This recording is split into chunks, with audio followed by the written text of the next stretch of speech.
আসসালামু আলাইকুম রহমতুল্লাহি ওয়া বারাকাতুহু। আজকে আমরা জানবো hcarebd.com অথবা healthcarebd ওয়েবসাইটটি আমরা কিভাবে ব্যবহার করতে পারি।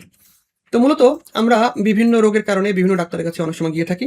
তো ডাক্তারের কাছে গেলে ডাক্তার অনেক সময় বিভিন্ন পরীক্ষা-নিরীক্ষা দিয়ে থাকেন, ডায়াগনস্টিক সেন্টারের পরীক্ষা।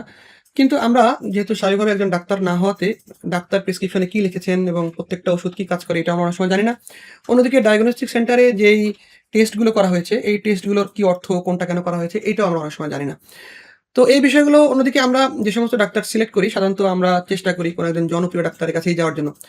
অন্যদিকে যে সমস্ত ডাক্তার এরকম পপুলার বা জনপ্রিয় হয়ে থাকেন ওনারা সাধারণত ব্যস্ত থাকেন। একদিনে অনেক রোগী দেখতে হয় যার কারণে একজন রোগীকে তার বিস্তারিত শুনে বিস্তারিত প্রেসক্রিপশন বুঝায় দেওয়া এটা অনেক সময় কঠিন হয়ে যায়। তো একজন ডাক্তারকে তার জন্য ৫ মিনিট ২ মিনিট সময় দেওয়াটা কঠিন হয়ে যায়। যে কারণে দেখা যায় অনেক সময় আমরা বাংলাদেশ থেকে দেশের বাইরেও চিকিৎসা নেওয়ার জন্য যেয়ে থাকি। থাইল্যান্ডে, সিঙ্গাপুরে কিংবা ইন্ডিয়াতে। তো অন্যদিকে ওই সমস্ত দেশের ডাক্তাররা আবার একটু বেশি সময় দেয় এবং যারা হচ্ছে এই প্রেসক্রিপশন এবং সকল বিষয়কে সুন্দরভাবে বুঝায় দেয়। তো বর্তমানে আপনারা জানেন যে আর্টিফিশিয়াল ইন্টেলিজেন্সের যুগ। সারা পৃথিবীতে এখন বিভিন্ন অপারেশনের মতো জটিল কাজও এখন আর্টিফিশিয়াল ইন্টেলিজেন্স হচ্ছে।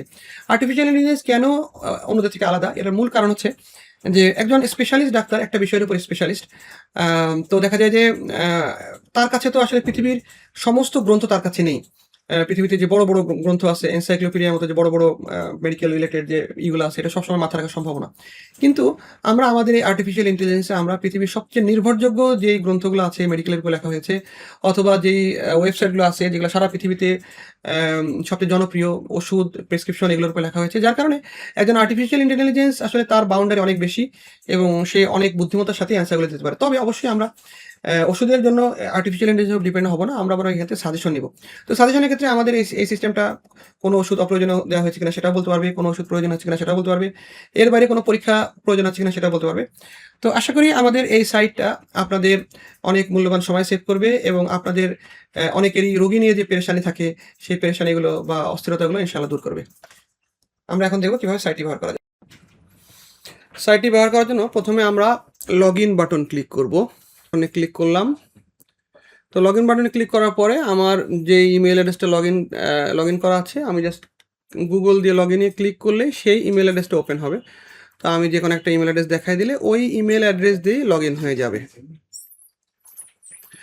তো এবার আমি এখান থেকে আমি একটা ফাইল বেছে নেব। তো আমার যে কোনো একটা প্রেসক্রিপশন রাখবো এবং সাথে হচ্ছে রিপোর্ট রাখবো। তো আমি এখানে আপলোডে ক্লিক করে আমি এখানে প্রথমে আপলোডে ক্লিক করব। এর আগে আমি আমার যে রিপোর্টগুলো থাকে এই রিপোর্টগুলো থেকে প্রেসক্রিপশন এবং হচ্ছে যে কয়েকটা রিপোর্ট আমি আমার ইয়ের থেকে ছবি তুলে নিব। তো আমি মনে করেন যে আমার এই ছবিগুলো আমার এখানে আছে। তো এটা আমি তুলে নেই। এবার আমি জাস্ট আপলোডে ক্লিক করব। আপলোডে ক্লিক করার পরে আমি আমার প্রেসক্রিপশন ডাক্তারের যে প্রেসক্রিপশন এবং সবগুলো রিপোর্ট আমি দেখাই দিব। দেখা দেওয়ার পরে এগুলো আপলোড হয়ে যাবে। তো এখানে দেখেন একটা জটিল প্রেসক্রিপশন এবং জটিল যেই বিষয়গুলো এগুলো ডাক্তার ছাড়া সাধারণ মানুষ বুঝবে না। তো এগুলোই দেখবেন যে এআই অনেক সুন্দর করে এটাকে ব্যাখ্যা করে এটা কে বুঝায় দিবে ইনশাআল্লাহ।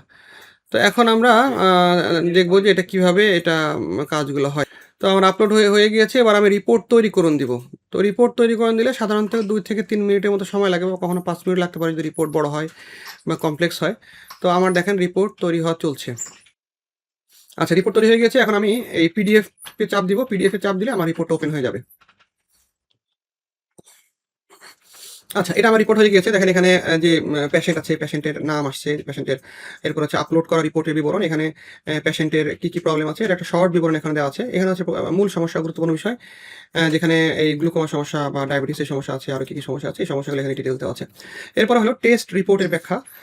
তো টেস্ট রিপোর্টের ব্যাখ্যাতে এই কোন টেস্ট করা হয়েছে এবং এটার ফলাফল কি আসছে, স্বাভাবিক যে মেজারমেন্ট আছে, স্বাভাবিক মেজারমেন্ট কতটুকু থাকবে, আর রোগীর কতটুকু আছে এবং এটার আসলে ব্যাখ্যা কি, এই সবগুলো এখানে দেওয়া থাকে। এটা প্রত্যেকটা রোগীর ক্ষেত্রেই, এটা যদি আমরা একটা চোখের পরীক্ষা করেছি কিন্তু সবগুলো ক্ষেত্রে একই কাজই করবে।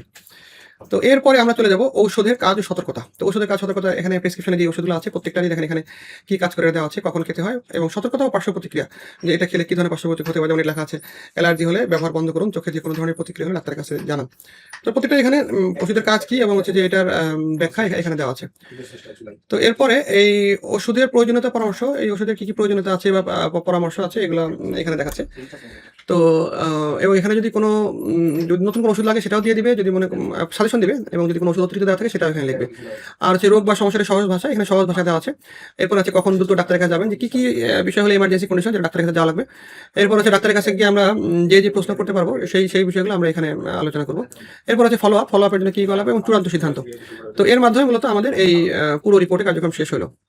তো এখন আমরা এই রিপোর্টের পরে আমরা চ্যাট করতে পারবো, যে আসলে একজন ডাক্তার রিপোর্ট দেওয়ার পরে যেমন ডাক্তারের সাথে আমি আরও কথা বলতে পারি, ঠিক এইভাবে আমরা এখানে কথা বলতে পারবো। তো আমরা চ্যাটে ক্লিক করবো, চ্যাটে ক্লিক করার পর আমি এখানে একটা প্রশ্ন লিখে দিই। মনে করেন যে একটা প্রশ্ন লিখলাম যে চোখের এই সমস্যাটা ভালো হতে কতদিন লাগতে পারে এবং এটা কি বয়সের কারণে হতে পারে। 2টা প্রশ্ন আমি করেছি। তো এবার আমি পাঠান এটাতে ক্লিক করবো। এটাতে ক্লিক করলে আমার এই প্রশ্নটা, এবং আপনারা জানেন যে এই প্রশ্নটা অলরেডি কিন্তু এই চ্যাটিং যে আর্টিফিশিয়াল ইন্টেলিজেন্স এর ভিতরে পুরো রিপোর্টটাই দেওয়া আছে, সেই রিপোর্ট থেকেই উত্তরগুলো দেওয়ার চেষ্টা করবে।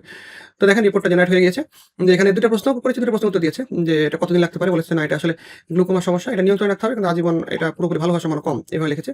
এবং কী কী ওষুধ দিয়েছে সেটাও ব্যাখ্যা করেছে। এবং 2 নম্বর যে প্রশ্নটা ছিল এটা কি বয়সের কারণে হতে পারে কিনা। তো দেখেন এখানে আপনার বয়স 57 বছর, এটা আমার না যদিও, এটা প্রেসক্রিপশন আরেকজনের। তো এটা বয়সের কারণে হতে পারে, 40 বছর বয়সের পরে এই ধরনের সমস্যা এভাবে লিখছে। তো মনে করেন যে আমি এই রিলেটেড আমি আরেকটা প্রশ্ন করতে চাই। তো আমি এখানে নিচে এবার আরেকটা প্রশ্ন করব। অন্য কোনো ডাক্তার বা টেস্ট কি দরকার আছে, নাকি যে ডাক্তার দেখানো হয়েছে সেটাই ঠিক আছে। আর আরেকটা প্রশ্ন হচ্ছে যে ঔষধ কি পরিবর্তন করা দরকার কিনা। তো এটা আমি যদি পাঠিয়ে দিই, দেখবেন যে এটাও কিছুক্ষণের মধ্যে উত্তর চলে আসবে, যে বলতেছে যে না, যেগুলো পরীক্ষা করা হয়েছে এগুলো ঠিক আছে, পরীক্ষা আর করার প্রয়োজন নাই। এবং কোন ডাক্তারকে আমি দেখিয়েছি, দেখেন ডক্টর এমডি আলী আকবর, এবং সব কিছু এখানে দেখা আসছে। এবং হচ্ছে যে নিচে বলছে যে ওষুধ পরিবর্তন করার দরকার নেই। আচ্ছা, তো হোম পেজে দেখেন এখানে আমাদের একটা রিপোর্ট যখন আমাদের, যেহেতু এটা এখানে প্রায় 25,300 টোকেন লেগেছে একটা রিপোর্টের জন্য, যেহেতু এটা এপিআই দিয়ে করা ইমেজ প্রসেসিং, এটা অনেক চার্জ করে, যেহেতু ইমেজ প্রসেসিং করতে হয়। তো এটা ইমেজ হওয়াতে এটা প্রসেসিং চার্জ অনেক বেশি, যার কারণে এটা আসলে ফ্রি দেওয়া সম্ভব হয়নি। যেহেতু এটার পিছনে অনেক এপিআই এবং চার্জ খরচ হয়, যে কারণেই প্রথম রিপোর্টটা ফ্রি। এরপরে যে রিপোর্টগুলো আছে এগুলো নেওয়ার জন্য আপনাকে সামান্য কিছু পেমেন্ট করে আপনি এই রিপোর্টগুলো নিতে পারেন। এটা নিজেও ব্যবহার করতে পারেন এবং হচ্ছে আপনার আত্মীয়স্বজন যাদের এই ধরনের হাসপাতাল বা রোগের প্রবলেম আছে তাদের ক্ষেত্রেও আপনারা এই রিপোর্টটা ব্যবহার করতে পারেন ইনশাআল্লাহ। আর হিসাবে ক্লিক করলে আপনি কতটুকু ফ্রি পেয়েছেন, কোনটা হচ্ছে আপনার পারচেজ করেছেন, এই সবগুলাই দেখাবে ইনশাআল্লাহ। জাযাকুমুল্লাহু খাইরান। আসসালামু আলাইকুম ওয়া রাহমাতুল্লাহি ওয়া বারাকাতুহু।